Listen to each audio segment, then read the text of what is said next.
Gentlemen, there's a new global posture review out, but we all wait with bated breath to see the final version of the National Defense Strategy.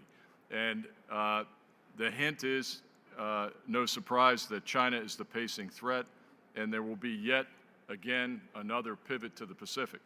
And while I was in the Pentagon working for Admiral Greenert when he was CNO, people would ask him all the time about what is the definition of pivot. And he would tell me, well, if you ever get asked that question, tell him pivot is past CPA and opening, something we did back in 2014 and 15. 60% of the fleet out to the Pacific, 40% everywhere else. So we're not going back and doing that again. We may very well do that again. And this question really resonates, I think, with our second fleet commander now, because is it wise to pivot to the Pacific one more time in light of what Russia is doing in Ukraine and the threats to Europe in the Black Sea, the Mediterranean, the High North, the Baltic, et cetera, et cetera. So I'll throw that out, and we'll see what our Coast Guard officer has to say first about that. Over to you. Yeah, well, thanks, sir. And so I'm going to add to your, you started off talking about the Chinese shipbuilding effort and so forth. The Chinese also have by far the largest Coast Guard in the world. Yeah. They passed the U.S. Coast Guard about 2 years ago. They're more than twice our size now.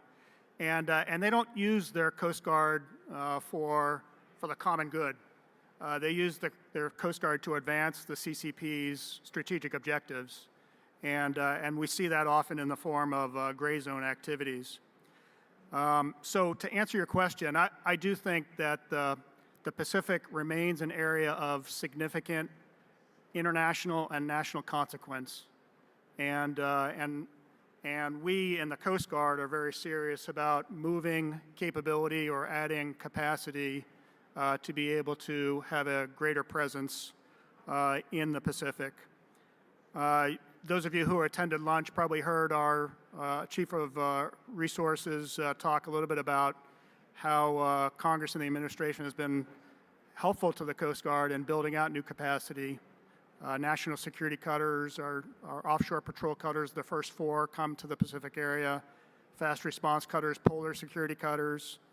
All of that can't come fast enough for us to be able to really have the type of effect that we'd like to in the Pacific area. Hey, thanks. And absolutely important, too, to note that of all the services, the Coast Guard is really the only one that has a direct dialogue with the Russians or the Chinese throughout all these ups and downs and crises and actions like Ukraine or, runs on the Straits of Taiwan. So it's absolutely amazing. And the Chinese actually told me a few years ago they like the U.S. Coast Guard. That's why they painted their ships to look like yours. All right.